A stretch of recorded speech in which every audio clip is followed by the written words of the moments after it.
الحمد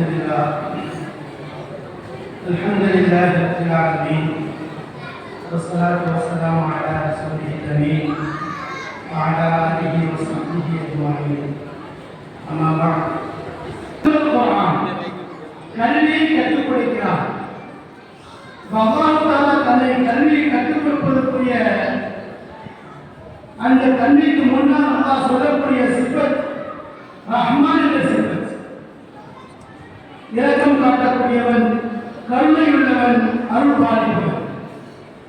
எனவே மார்க்கத்தினுடைய கல்வி என்பது, அதை பெறுவது என்பது, அது நமக்கு கிடைப்பது என்பது ஒரு பெரும் பாக்கியமாக இருக்கிறது.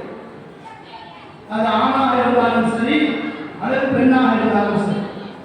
ஏனென்றால் அல்லாஹ் ஒருவருக்கு நலவை நாடுகின்றான் என்றார். ஹதீஸ் வார்த்தை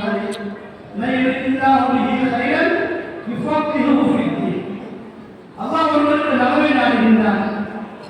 நலவை நாடுனா இன்னைக்கு ஒருத்தருக்கு செல்வம் கிடைக்குது, சொத்து சுகங்கள் கிடைக்குது, உலகத்துடைய ஆதாயங்கள் கிடைக்குது, அதனால் அல்லாஹ் என்ன பிரியப்படுறான், என்ன நேசிக்கிறாங்க அடையாளம் கிடையாது.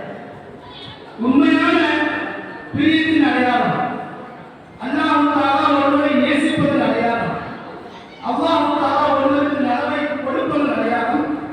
மை யுரிதுல்லாஹு பிஹி கைரன் யுஃபக்கிஹு ஃபித்தீன். மார்க்கமுடைய விஷயங்களை விளக்கங்களை கொடுக்கும்.